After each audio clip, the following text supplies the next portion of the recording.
저희 지난 시간 열왕기하 22장 요시야가 왕이 된 거 이제 배웠는데요. 네. 기억나시는 거 있으신가요? 네, 요시야가 아주 어린 나이 8살에 왕에 올라서 네. 31년간 통치를 했죠. 맞아요. 네. 맞아요. 그러던 중에 여호와의 성전에서 율법책을 또 발견하게 되잖아요. 맞아요. 네. 그 율법책을 발견하고 그 내용이 하나님이 어떤 말씀을 하시는지 궁금해서 여선지자 훌다를 찾아가는 내용도 나옵니다. 네, 맞아요. 맞습니다. 오늘 열왕기하 23장 배워볼 텐데 너무 기대되지 않으세요? 이제 얼마 안 남았어요. 진짜 얼마 안 남았어요. 기대가 돼요. 맞아요. 네. 네.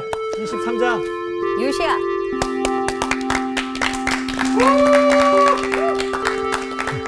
안녕하세요. 네, 안녕하세요. 익숙한 함성. 네. 네, 고맙습니다. 오늘 수업 열왕기서 48강 요시야의 계형. 열왕기하 23장 1절부터 3절까지를 정훈 학생 읽어주세요.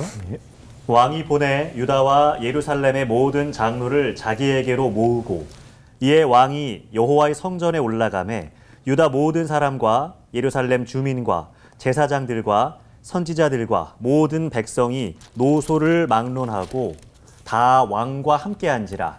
왕이 여호와의 성전 안에서 발견한 언약책의 모든 말씀을 읽어 무리의 귀에 들리고 왕이 단 위에 서서 여호와 앞에서 언약을 세우되 마음을 다하고 뜻을 다하여 여호와께 순종하고 그의 계명과 법도와 율례를 지켜 이 책에 기록된 이 언약의 말씀을 이루게 하리라 하매 백성이 다 그 언약을 따르기로 하니라. 자, 요시야 임금은 자기만 그 율법서의 말씀을 가지고 백성들에게 보여주지 않으면서 하나님 말씀이 이래 너희 따라야 돼 하고 얘기하지 않습니다. 우리가 늘 하는 얘기지만 정보라고 하는 게 권력이거든요. 네. 정보를 가진 자가 권력을 갖게 돼 있습니다. 그래서 역대의 그 독재자들은 언론을 장악하는 것을 네. 자기의 핵심 통치의 기술로 쓰기도 합니다. 네. 왜? 언어를 가진 자가 지배권을 행사하는 게 세상의 이치이기 때문에 그렇습니다. 그러나 요시야는 그렇게 하나님의 말씀을 독점하려고 하지 않습니다. 그래서 모든 백성들을 불러 모읍니다. 그래서 성전에 이제 요시야가 올라가자 백성의 리더라고 얘기할 수 있는 모든 장로들, 그리고 유다의 모든 사람들, 예루살렘 주민들, 제사장, 선지자, 모든 백성이 노소를 막론하고 왕과 함께 전부 모여서 지금 성전에 대기하고 있습니다. 네. 그때 왕은 그 발견한 율법책을 낭독해 줍니다. 전부 낭독해. 이 광경을 여러분 머릿속에 그려보십시오. 많은 사람들이 귀를 기울입니다. 여호와께서 우리에게 말씀하신다. 그러면서 쭉 얘기합니다. 뭉클한데 왠지. 네. 그렇죠. 그 낭독되고 있을 때 사람들이 느끼는 감성은 뭐냐. 아, 우리가 언약 백성이었었지. 잊어버리고 살았는데 하나님이 우리에게 이 거룩한 백성 되라고 하셨는데 이렇게 살려는 얘기였지. 그리고 그 말씀의 거울 앞에 비추어진 자기들의 삶을 돌아보는 거예요. 그 낭독되는 그 시간이 내 삶을 돌아보는 시간이었을 겁니다. 그리고 내 옆에 이렇게 있는 사람들이 이전에는 그냥 뭐 한 동포니까 이렇게 지냈지만은 하나님의 언약을 함께 맺었던 우리가 언약 공동체구나. 이런 것들을 느끼게 되는 거죠. 네. 이게 굉장히 감동적인 대목이라고 볼 수 있습니다. 네. 그렇죠?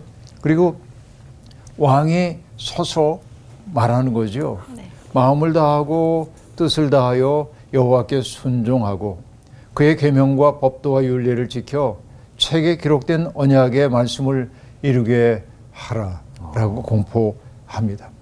그 얘기는 뭐냐? 왕부터 나도 그렇게 살 겁니다 하고 선포하는 거예요.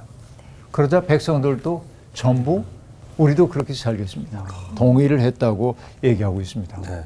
자, 이게 여러분 이 사건이 중요합니다. 왜? 우리가 시내산 언약 사건을 알잖아요. 네. 시내산 언약. 여기에서 제가 보고 있는 굉장히 중요한 요소 가운데 하나는 뭐냐? 몇 가지가 있는데 하나는 동의를 구하시는 하나님. 하나님이 전능하신 분이니까 백성들에게 너희 이렇게 살아 명령할 수도 있습니다. 네. 근데 하나님은 그렇게 안 합니다. 나는 너희가 이렇게 살았으면 좋겠어. 너희가 동의하면 나는 너희 하나님이 될 거고 너희는 내 백성 될 거야. 강제가 없습니다. 여기는. 강제가 없다는 얘기는 뭐죠? 그들을 자유인으로. 이 자유를 가지고 하나님을 선택할 수 있고 배신할 수도 있습니다. 그런데 그들을 하나님은 종이 아닌 자유인으로, 그렇죠? 자기가 가지고 있는 자기의 자발적 의지를 가지고 하나님께 동의하기를 바라는 거죠. 네. 이게 하나님이 출애굽 공동체를 더 이상 애굽에 종살이하던 사람들이 아니라 자기의 삶에 대한 결정권을 갖는 사람으로 인정해 주고 있는 것이죠. 그 다음에 여기에서 중요한 것이 뭐였냐면 하나님이 모세와 아론에게만 당신의 뜻을 얘기하지 않고 모세에게 내려가서 내 백성들에게 다 얘기해. 그렇죠? 이걸 요즘의 언어로 얘기하면 정보의 민주화. 젊은 민주화. 예. 정보 민주화입니다. 모든 사람에게 다 알게 해라. 정보 민주화입니다. 그렇죠? 근데 여러분 아까도 얘기했지만은 나만 알고 있는 비밀스러운 게 있어야 저 사람이 나에게 와서 복종하죠. 근데 다 오픈. 왜? 하나님의 말씀은 온 백성들이 자유인으로 수행해야 하기 때문에 그렇습니다. 결국 이렇게 될 때 신의 산 언약을 통해 하나님이 하시는 것은 뭐냐면 그들의 정체성을 부여해 줘요. 네. 그 정체성이 뭡니까? 제사장 나라, 그죠? 백성. 그리고 그들의 인생의 목표 거룩한 백성. 그들이 왜 택함을 받았는지를 보여주고 있단 말이에요. 이게 신의 산 언약의 중요성이라고 볼 수 있습니다. 그런데 지금 요시야 시대에 네. 제2의 언약이 맺어지는 겁니다. 네.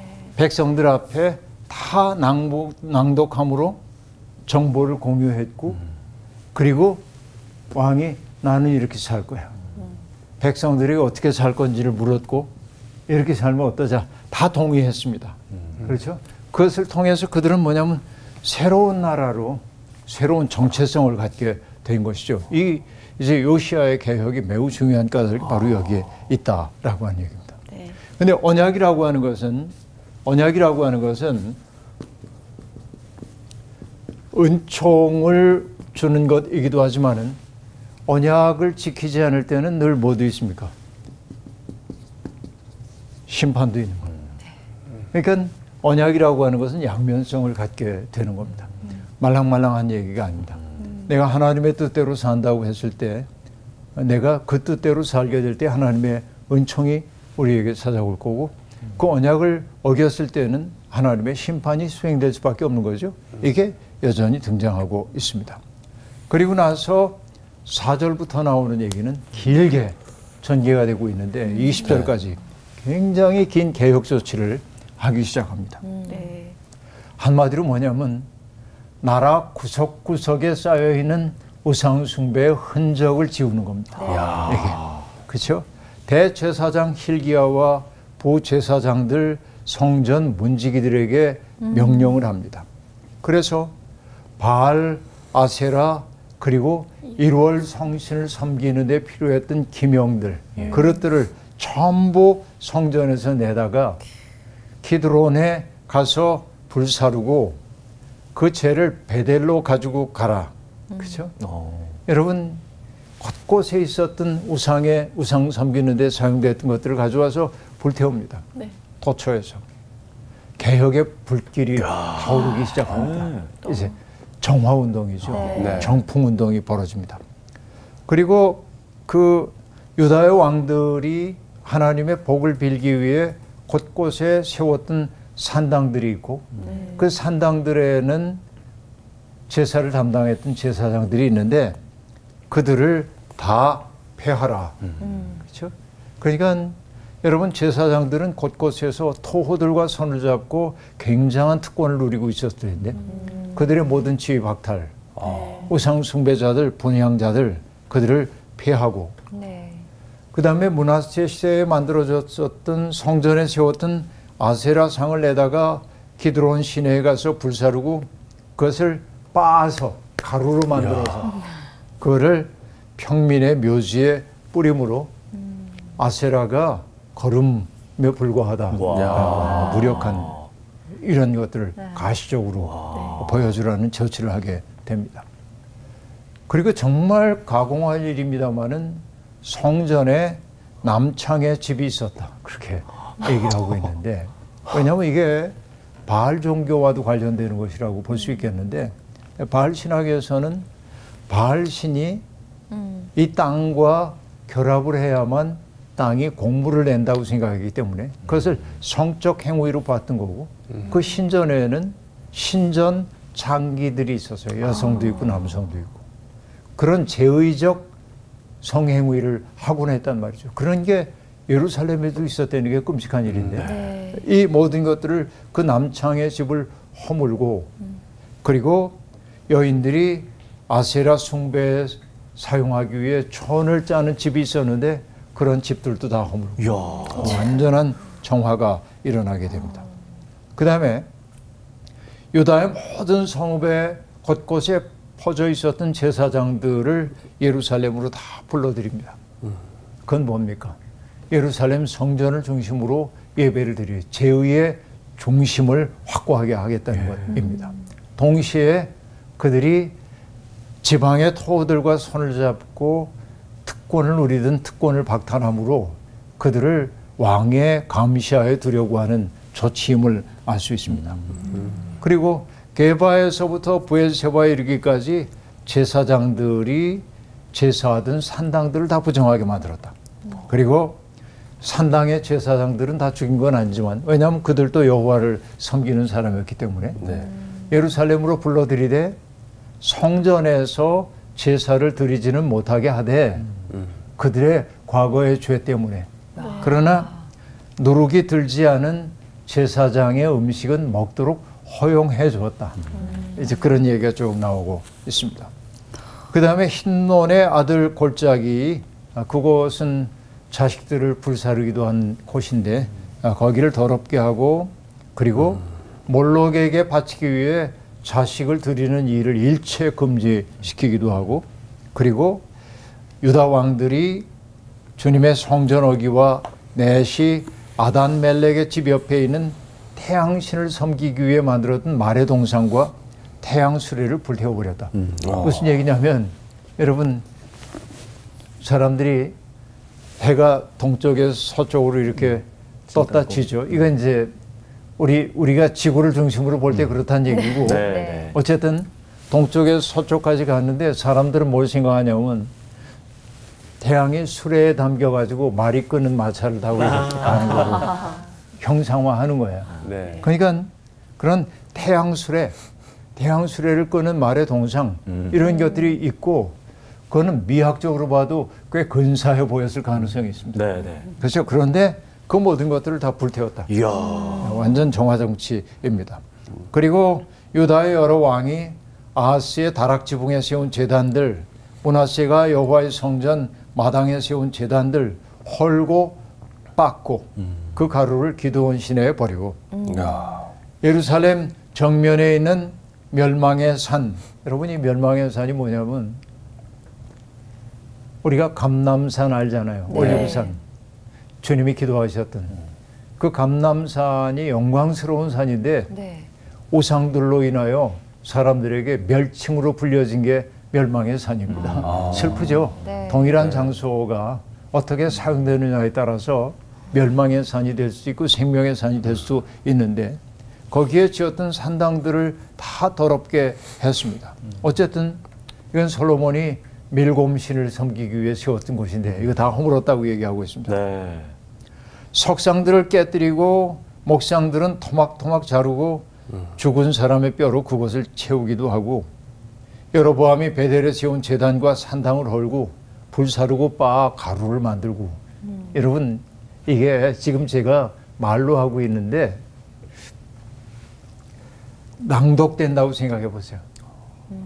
4절부터 20절까지를 숨 돌릴 틈도 주지 않고 막 낭독하면 이 우상 촉결의 이 기세가 얼마나 맹렬한지를 느낄 수 있습니다. 네. 이 문장이 마치 폭포가 쏟아지는 것처럼 어. 착착착착 조치가 일어나게 됩니다. 그리고 베델에 예언하러 왔던 선지자의 비석은 그대로 두고 뼈를 옮기지 말라 했다. 이건 여러분 열왕기상 13장에 등장했던 예언자인데 이건 그냥 넘어가십시다. 네. 13장을 참조로 하고요. 네. 그러니까 여러분 그 산당과 그 산당의 제사장들을 다 제거한 후에 예루살렘으로 복귀했다라고 얘기합니다. 저는 이 얘기를 보면서 네. 딱 떠오른 게 있습니다. 그 뭐냐? 에스겔 16장이 떠올랐는데 에스겔서에 보면은 이스라엘을 이렇게 비유하여 이릅니다.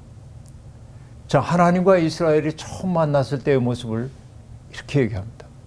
내가 길을 가다 보니까 어린아이 하나가 있는데 그 어린아이가 탯줄도 자르지 않은 채 핏덩어리가 된 채 거기에 누워 있는데 누가 탯줄도 잘라주지 않았고 그의 몸을 씻어주지도 않았고 포대기로 감싸주지도 않고 버림받았어요.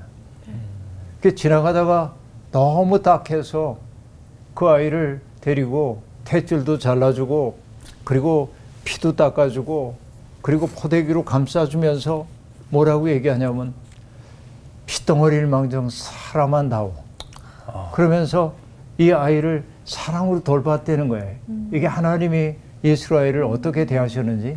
그러니까 애굽에서 천대받고 있었던 사람들을 하나님이 그 핏덩어리, 탯줄도 끊지 못하고 피가 묻어있던 포대기로 감싸지도 않았던 버림받았던 그러니까 그 존재 가치가 없는 거로 여겨졌던 그들을 하나님이 맞아들여가지고 잘 기르신 거예요.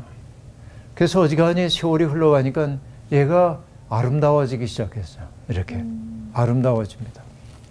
그래서 하나님이 아, 너 잘 크고 있구나. 그래서 고운 옷도 입혀주고 너 딴 데로 마음 쓰지 말고 나하고 언약을 맺자. 그래서 너 잘 살아야 돼. 그러고 잘 돌봐주셨어요. 네. 예쁜 옷도 입혀주고 몸매가 이렇게 나니까 예쁜 옷도 입혀주고 그리고 보석으로 장신구도 달아주고 그러니까 얼마나 아름다워요. 문제는 뭐냐면 자기가 아름다워지니까 자기 혼자 큰 줄 알아요. 예. 그 아름다움이 마치 왕비처럼 아름다워졌어. 그러니까 뭐냐면 자기를 거두어준 그분을 까맣게 잊어버리고 한눈 팔기 시작하는 거예요. 이렇게.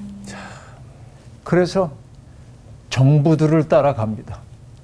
이게 어떤 얘기냐면은 외세를 추종하기도 하는 건데 어떤 외세를 얘기하냐면 애굽을 따라가기도 하고 아시리아를 섬기기도 하고 그거를 에스겔은 뭐라고 얘기하냐면 정부들에게 마음 뺏겨가지고 자기를 그냥 갖다 바치는 거야.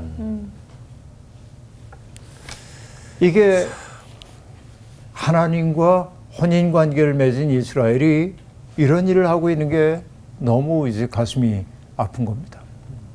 뿐만 아닙니다. 하나님과 굳은 언약을 맺었음에도 불구하고 온갖 우상들을 따라가고 있는 것이죠. 네. 이것이 하나님에게 너무 가슴 아프게 느껴져요. 이게 에스겔 16장의 이미지입니다. 그러니까 바로 그런 상황 속에서 지금 이 열왕기하 23장에 요시야 왕의 개혁이 있는 거예요. 그를 본래의 자리에 되돌리기 위해 그런 것입니다. 그래서 여러분 하나님이 인간에게 주시는 은총 가운데 아주 중요한 은총이 있는데 에스겔 16장이 들려주고 있는 은총인데 어떤 은총? 은총하면 여러분 되게 긍정적인 것들이 떠오르잖아요. 네. 긍정적 가치가. 네. 그런데 어떤 분은 이런 은총을 얘기했어요. 부끄러움의 은총. The grace of shame.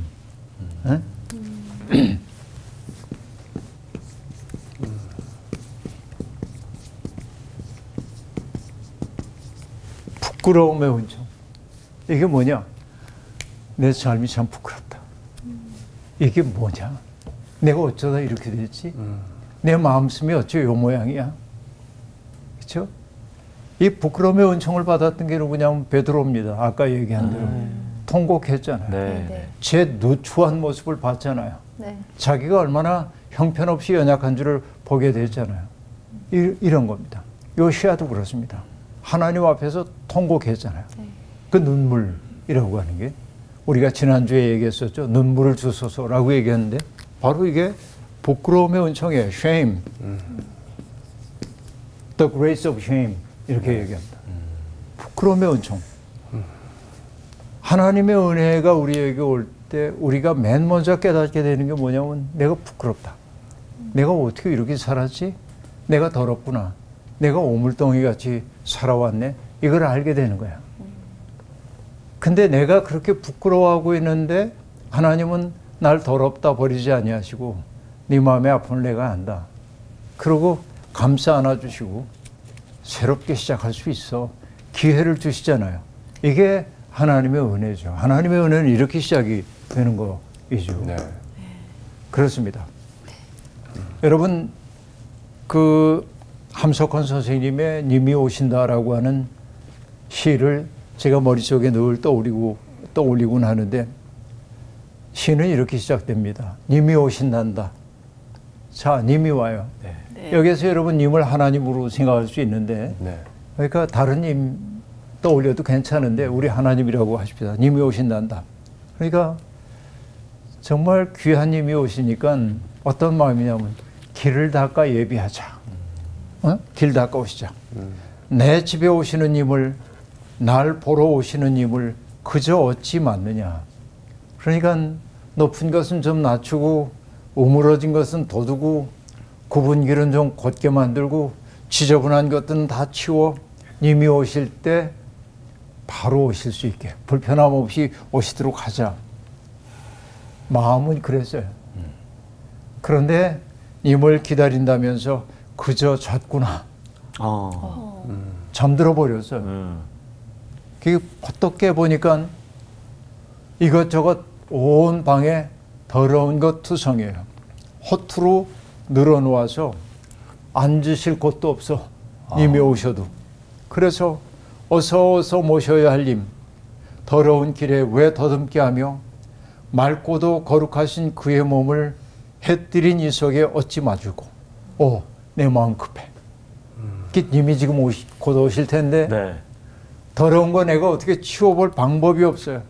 쓸자, 닦자, 고치자, 물을 뿌리자, 묻고 안고 이 먼지를 다 어찌하노.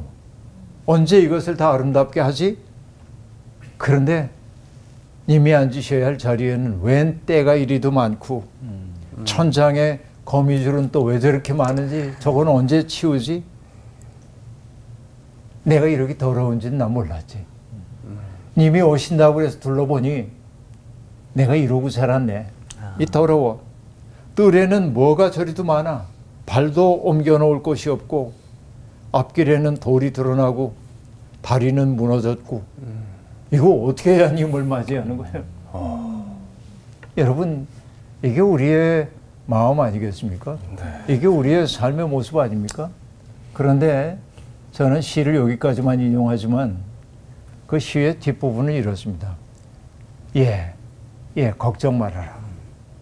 날 위해 쓸자는 방 내가 대신 쓸어 내가 대신 닦아주고 날 위해 비우는 그 방이라고 하니까 내가 쓸어줄게. 내가 닦아줄게. 그리고 나와 함께 앉자 그런단 말이야. 님이. 이게 사랑이죠. 이게 하나님의 은혜가 우리에게 작동하는 방식이죠. 그러니까 grace of shame, 부끄러움의 은총이 있어. 님을 맞이한다고 얘기는 했으면서도 내가 늦잠 들어가지고서는 치워야 할 거 하나도 치우지 못하고 내 삶이 어지럽고 내 주변엔 그냥 평상시엔 몰랐는데 님이 오신다고 둘러보니까 때가 껴있고 천장에 거미줄이 있고 뭐 엉망이에요. 어떻게 할 줄을 몰라. 그래서 부끄러웠어요. 그런데 주님이 받으신 건 뭐냐? 부끄러워하는 그 마음 받으신 거예요. 아. 나를 위해 쓸지 않은 그 방, 나를 위해 닦지 않은 그 방, 내가 쓸어 내게 주고 너와 함께 내가 앉겠대. 이게 하나님의 은혜의 세계 아닙니까? 그렇죠? 이걸 뭐라고 얘기해? 값없는 은혜. 네. 이거를 신학적인 용어로 얘기하면 뭐냐면 의롭다 여겨주심이에요. 칭의라고 얘기한단 말이죠. 그러니까 깨끗하게 치우는 건 내가 하는 일이 아니야. 우리 마음속에서. 그러니까 내가 아무것도 안 해도 된다는 얘기가 아니고 네.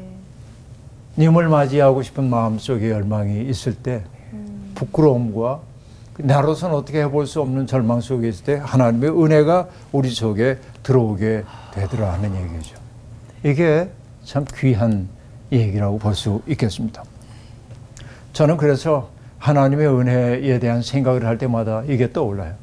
그러니까 오늘 이 4절부터 20절까지 나오는 그 이야기가 내내 뭐냐면 마치 아까 폭포가 떨어지는 것처럼 정화하고 있는 그 얘기가 쭉 되고 있는데 그걸 통해서 에스겔 16장이 내겐 떠올랐고 님이 오신다라고 하는 시가 떠오르고 그 우리의 삶을 돌아보게 만들죠. 우리도 그렇습니다. 사람들 앞에 내가 나를 근사하게 포장하고 지내는지 몰라도 사실 님 앞에 서려고 그러면 둘러보게 되잖아요. 내 옷차림이 어떤지, 단정한지, 준비는 됐는지. 그렇죠. 그런데 여러분, 우리가 하나님 앞에 산다고 그러면서 하나님 맞이하기 위해 어떤 정성을 기울이고 있나 생각해 보면 이 똑같아. 에스겔 16장처럼 잘 키워놨더니 종부나 따라가고 그죠? 저쪽이 내게 좋은 선물을 해준다고 그러면 홀딱 거기에 빠져가고 이러면서 하나님 버리지 않았나. 요시아는 그게 아파서 개혁 조치를 했던 거죠. 그 얘기가 20절까지 반복되어 나타나고 있습니다. 네. 그 다음에 볼까요? 21절부터 27절 성원 씨.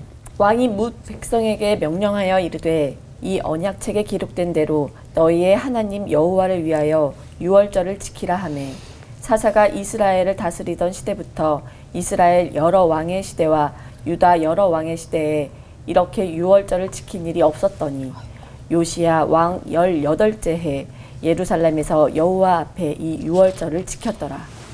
요시야가 또 유다 땅과 예루살렘에 보이는 신접한 자와 점쟁이와 드라빔과 우상과 모든 가증한 것을 다 제거하였으니 이는 대제사장 힐기야가 여호와의 성전에서 발견한 책에 기록된 율법의 말씀을 이루려 함이라.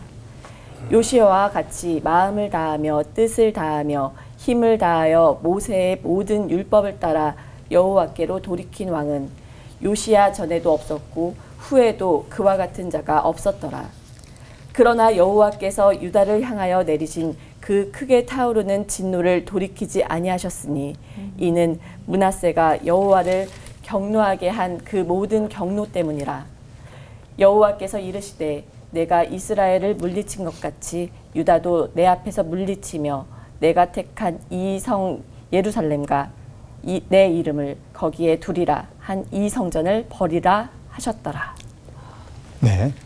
자, 21절부터 보면은 왕이 백성들에게 명령하여서 그 언약 백성, 언약을 맺은 이후에 이제 뭘 하냐면 언약책에 기록된 한 가지 축제를 하도록 합니다. 그 축제가 뭐였죠? 여기 유월절입니다. 유월절이라고 하는 게 어떤 절기인지 다 아시죠? 네. 뭡니까? 출애굽을 경험 네. 기록하는 것이죠. 기념하는 것이죠. 재밌습니다. 언약을 맺어서. 그러네요. 네. 그러니까 언약 백성들이 하는 일이 뭐예요? 유월절을 행하는 거죠. 네. 새로운 시작입니다. 역사가. 그러니까 이 요시아의 종교 개혁 조치는 모세를 통해 이루어났던 시내산 언약과 유월절 일이 반복되고 있음을 보여주고 있습니다. 그대로 이제 하고 있는데요. 그러니까 사무엘 이후에는 이 유월절이 지켜지지 않았던 것으로 보여요. 너무 놀라워요. 오랫동안 잊혀지고 있었어요. 네. 그런데 율법에 기록된 그 유월절을 지키게 되고 그래서 요시야 왕 18째 해에 예루살렘에서 여호와 앞에 이 유월절을 지켰더라라고 얘기함으로 저는 그들이 언약 백성이라고 하는 거예요. 우리의 주도권은 왕이 갖고 있는 게 아니라 하나님의 역사, 섭리가 우리를 이끌어간다는 사실을 유월절을 통해서 재확인하게 되는 거죠. 이것이 어마어마하게 중요한 사건이라고 볼 수 있습니다. 이 유월절을 행하고 난 다음에 한 일이 뭡니까? 유다 땅과 예루살렘에 보이는 신접한 자, 점쟁이, 드라빔과 우상과 모든 가증한 것들을 제거했고, 그리고 발견된 언약책의 말씀을 이루기 위해 열심을 냈다. 그 열심을 매우 긍정적으로 얘기하고 있는데, 나온 씨 다시 한번 읽어주세요. 네. 25절. 요시아와 같이 마음을 다하며 뜻을 다하며 힘을 다하여 모세의 모든 율법을 따라 여호와께로 돌이킨 왕은 요시아 전에도 없었고 후에도 그와 같은 자가 없었더라. 여러분, 이게 요시아라고 하는 사람이 얼마나 강력한 긍정을 받고 있는지를 알 수 있습니다. 마음을 다하고 뜻을 다하고 힘을 다하여 모든 율법을 따라 여호와께로 돌이켰다라고 하는 거예요. 여러분, 이 굳어진 이거를 백성들의 마음이 굳어졌는데 이걸 돌이킨 거예요. 온 전심의 힘을 다해가지고 이렇게 갔다는 것이죠. 우리가 종교 개혁을 얘기합니다마는 여러분, 개혁이라고 하는 것과 혁명이라고 하는 게 있는데, 혁명이라고 하는 것은 명을 바꾸는 거죠. 네. 가죽을 마치 이제 가죽혁자인데 그 가죽을 바꾸는 것처럼 명을 완전히 바꾸는 거예요. 그래서 우리가 역성혁명 그러기도 해. 그러니까 이시왕조였는데 김씨왕조로 바뀌는 게 혁명이에요. 그러니까 이건 뭐냐면 혁명이라고 하는 것은 지배의 주체를 바꾸는 거야. 네. 네. 여기는 폭력이라고 하는 게 항상 같이 들어갑니다. 그러니까 이 폭력이라고 하는 게 항상 동반되는 게 혁명입니다. 네. 근데 여러분, 혁명이라고 하는 것은 때때로 좋기도 하지만은 그러나 역사 속에서 큰 아픔으로 다가오기도 합니다.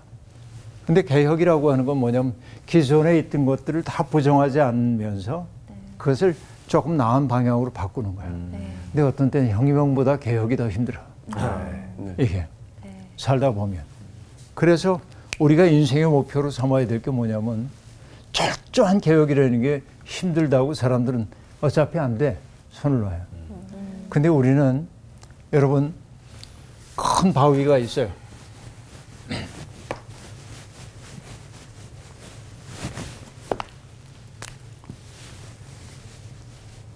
이런 바위가 있는데 내 힘으로 이거 옮길 수가 없어요. 네. 그냥 포기해야죠. 바위를 옮기는 방법이 있어요. 어떻게 하면 될까요? 사람 불러와서 같이. 사람 불러와서 같이. 바위를 다 쪼개요. 바로 그 얘기예요. 네.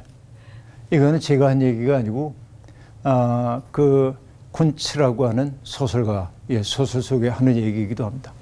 이렇게 압도적인 문제 앞에 사람들은 이건 불가능한 일이야 하고 얘기합니다. 그런데 뭐냐면 이거 옮길 수 있는 방법은 시간은 걸리지만 쪼개면 되는 거예요. 역사는 이렇게 발전해요. 오르한 파묵이라고 하는 튀르키예의 소설가가 있는데 그 튀르키예 소설가는 자기의 소설 쓰기를 뭐로 얘기하냐면 바늘로 우물 파기 그래. 여러분 이게 말이 되는 얘기입니까? 안 되죠. 그런데 바늘로 우물을 파는 정성으로 구하는 거죠. 여러분 어떤 일을 할 수 있기 때문에 하는 게 아니라 해야 할 일이기 때문에 하는 사람이 용기 있는 사람입니다. 내가 다 할 수는 없다 해도 내가 할 수 있는 만큼 나는 내 몫을 할 거야 라고 하는 사람들이 아름답습니다. 요시아는 그러나 자기가 할 수 있는 온 힘을 다해서 돌이키고 있었어요. 불가능을 가능으로 만들기 위한 노력이었습니다. 그러니까 요시아는 그런 의미에서 어마어마한 칭찬을 받게 되었습니다. 진짜 멋지다. 그러나 문제는 뭐냐면 그렇게 아름다운 인생을 살았지만은 요시아가 모든 하나님의 심판으로부터 면제될 수는 없었다는 겁니다. 왜?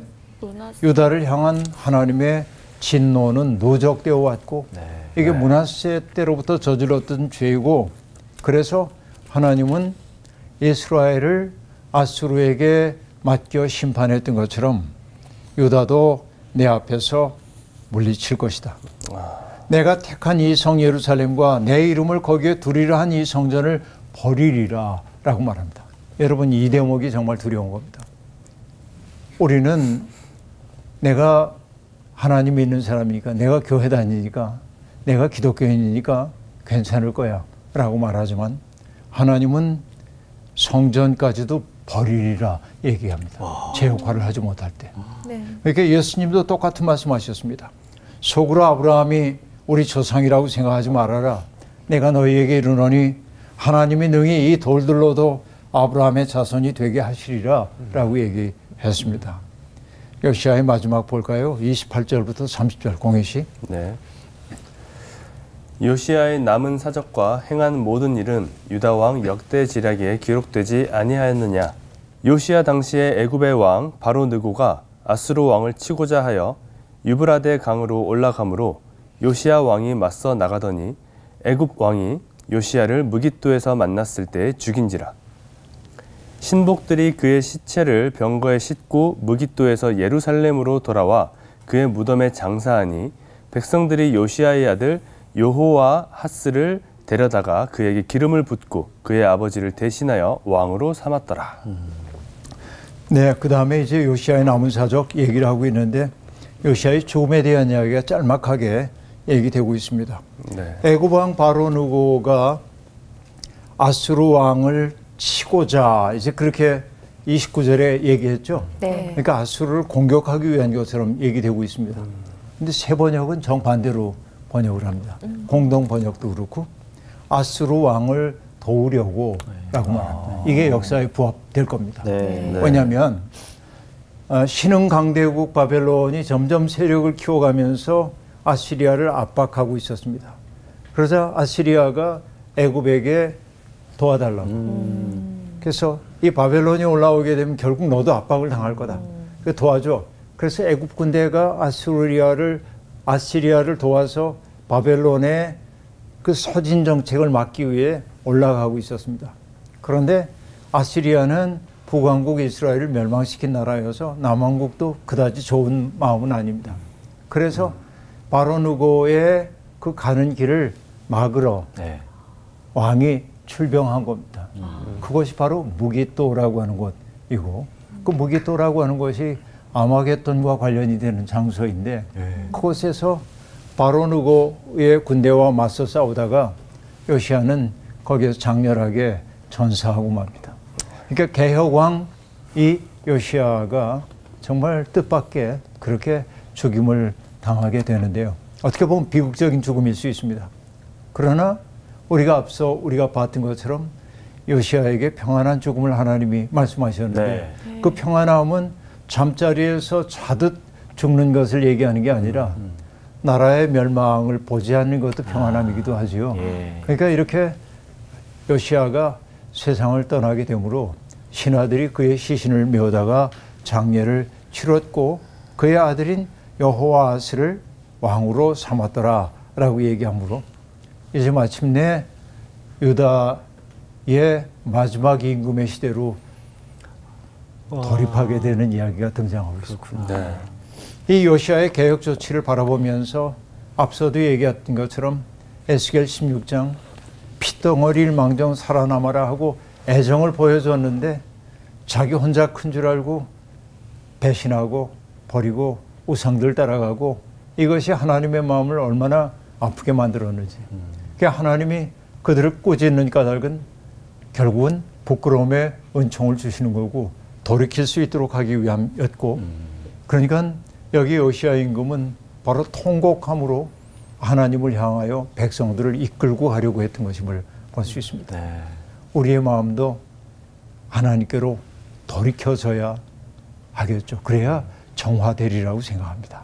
오늘 수업 여기서 마칠게요. 고맙습니다. 고맙습니다. 감사합니다. 요시야 왕 정말 하나님 보시기 정직하게 행했다는 게 정말 그냥 너무 여실히 대단해요, 드러나네요. 진짜. 정말 얼마나 많은 것들을 걷어내야 맞아요. 됐을지에 대한 게 그 뭐 이렇게 말씀으로 들으면서 좀 되게 사이다 같았고 시원했어. 5초 만에 진짜 이게 다 이제 정화되나 했었는데 저도 되게 그 언약 안에 은총도 있지만 심판도 있구나라는 거를 또 기억하게 됐어요. 네. 저는 제가 막 영적으로 충만하고 신앙생활 잘할 때만 님을 모시고 찾는 게 아니라 그러니까 부끄러운 마음 얘기하셨을 때 부끄러움의 은총. 네, 부끄러움의 은총 얘기하셨을 때 되게 위로가 됐거든요. 진짜 이런 나 너무 안 되는데 지금 준비가 안 됐는데 싶을 때조차도 이 부끄러운 마음을 탑재한 채로 그분을 님을 우리가 모셔드려야겠다 이런 생각이 들었어요. 맞아요. 그래도 우리가 미리미리 조금씩은 준비를 하고 살다 보면 그렇게 막 급박한 상황이 오지 않지 않을까라는 생각이 들면서 한 주 동안 또 우리가 좀 더 하나님을 위해서 방을 청소하는 그런 삶이 됐으면 좋겠습니다. 네. 정화하러 갑시다. 가시죠.